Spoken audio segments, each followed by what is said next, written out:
नमस्कार, मैं naturopath doctor Ranju, holistic health solution में आपका स्वागत है। प्रतिदिन मैं पिछले कई एपिसोड से आपको यज्ञ के बारे में बता रही हूँ।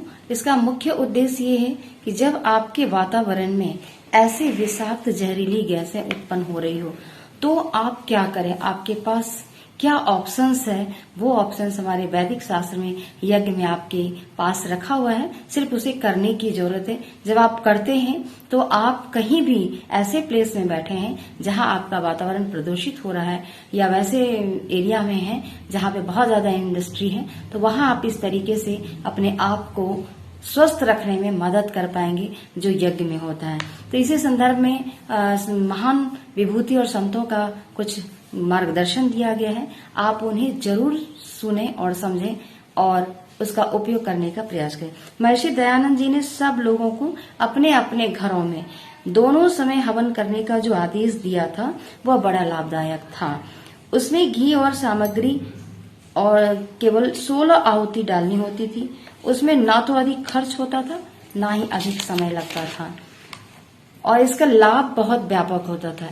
एक घर में हवन करने से आसपास के घरों में सुगंधि युक्त वायु जाती है, इसलिए यह बड़े उपकार का कार्य है। मनुष्य मल मूत्र त्यागने तथा वाहन के प्रयोग से गंदगी फैलाता है, तो हवन द्वारा वातावरण में शुद्ध करना भी उसका कर्तव्य है। हवन कुंड में घी सामग्री अच्छी तरह से डलनी चाहिए, अर्थात धुआं नहीं होनी चाहिए, अन्यथा हानि होगी।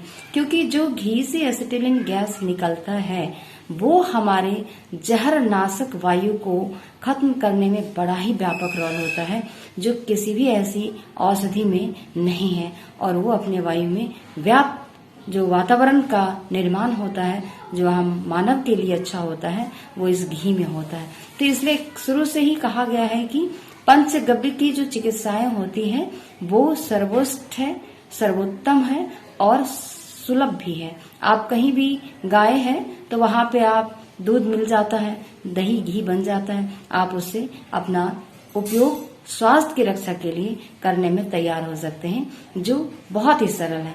तो इस प्रकार से आप अपने स्वास्थ्य को वातावरण में, अगर जहरनाशक वातावरण हो गया है तो आप अपने आप को बचाने में प्रयास कर सकते हैं। इन दिनों जब कोरोना पिछले काल में हुई थी तो क्या हो रहा था, लोग एक दूसरे के साथ भी आने से बैठने से परेशान हो रहे थे।